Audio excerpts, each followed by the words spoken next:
السلام عليكم ورحمة الله وبركاته. ازيكم يا حبايبي؟ عاملين ايه؟ يا رب تكونوا بخير. النهاردة هعلمكم ازاي نعمل بقسماط المخابز اللي هي سلسلة العجائن بتاعتنا. انا كل فيديو بعمل لكم سلسلة عجائن احلى من التانية وبطريقة جميلة جدا.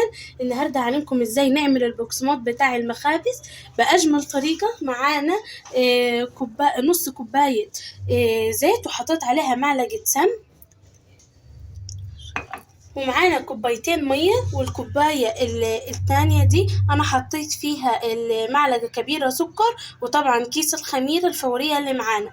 تمام. ومعانا نص كيلو دقيق، وكمان رشة الملح سنة على النبي حطيتها أهو. تمام. دي بس المقادير اللي معانا النهاردة، مفيش أبسط منها ولا أسهل منها. هنضيف طبعا السوائل الأول كده هنا أهو، السمنة والزيت الأول كده أهو.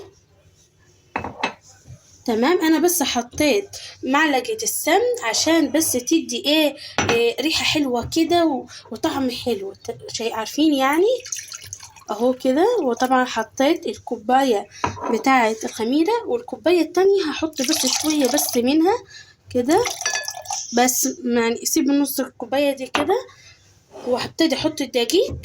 بعد كده اخد من المية دي شوية شوية. تمام. هخلط كده الملح الاول كده مع الدقيق، بعد كده هنزلهم في البولة بتاعتي اهو. حطيت نص كيلو كده الدقيق. انا طبعا نخلاهم ببقى قبل اي فيديو انا بحب انخل الدقيق علشان بس وقت الفيديو بتاعنا. تمام. نعجن كده اهو، ونصلي على النبي. صلوا على النبي عليه افضل الصلاة والسلام. شايفين الخميرة اول ما ابتديت اقلب اهو فرت ازاي معايا؟ نعجن كده يلا.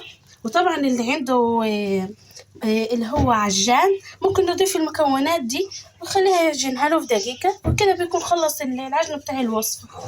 تمام اهو كده.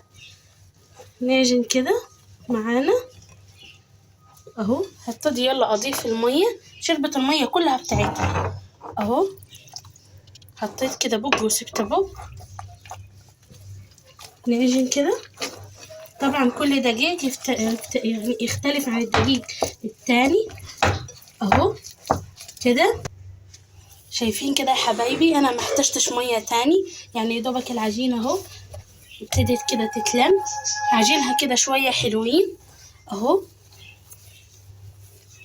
كده في نفس البوله كده اهو. لو طبعا عايزينها تعجنوها تعجنوا في شويه فيها يعني في الرخامه، انتوا ممكن برضو تشتغلوا براحتكم اللي يريحكم اشتغلوا بيه. انا اهو عجنتها كويس هنا كده اهو في نفس البوله بتاعتي اهو اهو كده. هي اتلمت معايا اهو، مش محتاجة اي حاجة وكويسة اهو. طبعا عجينة سهلة ومكونات سهلة، يعني مش محتاجة اي تكلفة.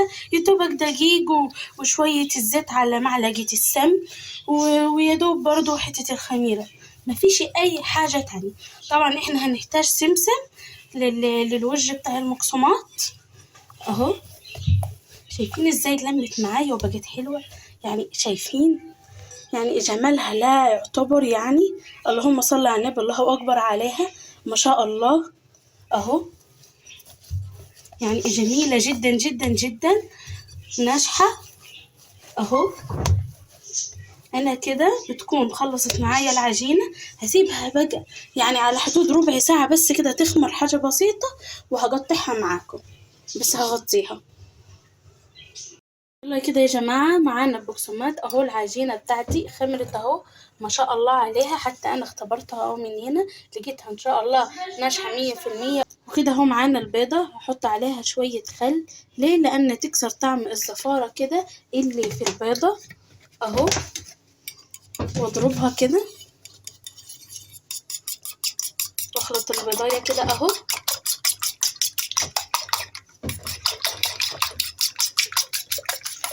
بس كده. وكمان هضيف نقطة مية صغيرة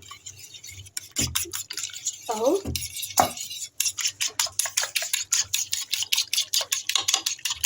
بس كده، ودي هتكون جاهزة معايا. ومعايا طبعا سمسم. السمسم ده يا جماعة سمسم بلدي، هو ني، الحبة بتاعته لونها بني. تمام، يلا بقى نشتغل كده يا جماعة اهو. يلا نبتدي نشتغل. احنا اول حاجة كده احنا هننزل العجينة هنا كده عندنا على الرخامة اهو كده اهو. ويلا كده يا جماعة، انا بعد ما عملتها اهو بالشكل الطولي كده، هناخد حتة كده اهو اهو منها كده، وطبعا من غير زيت ولا اي حاجة. افردها كده على الرخامة بالشكل ده كده اهو، بس كده اهو كده اهو، كله يكون كده بعضه اهو. بعد كده همسكها كده، هنزلها على البيض اللي انا عاملاه اهو كده اهو. بعد كده هنزلها على السمسم اهو. بعد كده اجيب الصاج احطه جنبية كده اهو، وامسك الصاج بتاعي اهو، اثبتها كده في الصاج اهو اهو كده،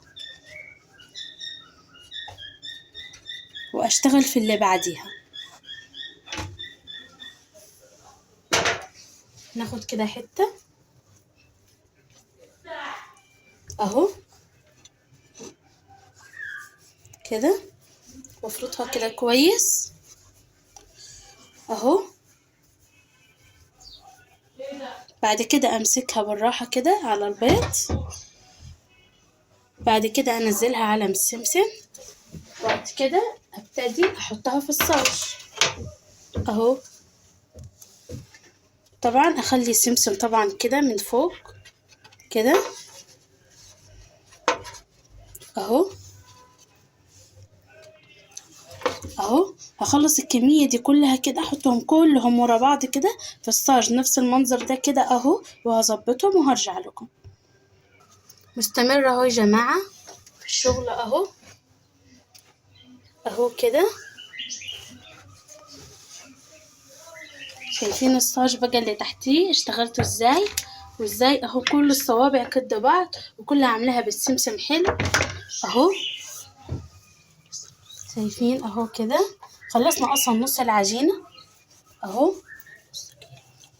طبعا نص كيلو طلع ده كله يا جماعة، الكمية كلها اهو كده. انزلها كده على البقسماط السمسم كده اهو اهو، واظبطها كده بس كده. يعني انا هكمل نص العجينة برضو بالشكل ده كده زي الصاج ده. ان شاء الله هتكمل الصاج ده كله، وهوريكم بقى بعد ما يخمر اهو. شايفين يا جماعة بعد ما خلصت العجينة كلها اهو، وشايفين الصغنطوطة دي بقى اللي بقت من العجينة، قلت برضو مش هتترمي. يلا بعد كده احنا هنقسمه عشان البتاع طويل، فاحنا هنقسموه نصين اهو. يا دوبك هندوسوا عليها دوسة كده صغيرة اهو، وهي اتقسمت لوحدها اهو. شايفين يا دوبك اتقسمت لوحدها بس. ونعمل برضو هنا دي بس كده، وهنا برضو هندوها بس دوسية كده صغيرة، وهي هتتقسم لوحدها عشان دي طويلة خالص علينا اهو. تبقى صابع كويس اهو اهو كده. وهسيبه بقى يلا يخمر، وهرجع لكم يلا بقى في الفرن. وكده يا جماعة بيكون البقسماط بتاعي جاهز. دول طبعا نص الكمية، انتوا عارفين طبعا نص الكمية التانية راحت فين. يعني ما كلفناش بس غير النص كيلو دقيق بس. طبعا يعني لو عملتيه في البيت يعني اوفر ليكي بكتير لو انك اشتريتيه بره. يعدي 60 جنيه بره لو اشتريتيه بالنص كيلو دقيق اللي انت عملتي بيهم دول. طبعا جميل خالص مقرمش، شايفين شكله يعني جنان اهو. بصوا بصوا القرمشة بتاعته، بصوا ازاي اتكسر في ايدي اهو من القرمشة بتاعته. يعني حاجة وصفة جنان اهو طبعا انتوا النار بتاعته تعملوها على الهادي في التسوية. ما تنسوش دي السر ان هو يبقى المكرمش مجرمش بالنظام ده كده اهو، ويفتول معاكي. آه، وكمان معلقة السمنة فرقت. ولو عجبتكم بقى الوصفة بتاعتي ما تنسوش تعملوا لي لايك وسبسكرايب على القناة لو عجبتكم الوصفة. السلام عليكم.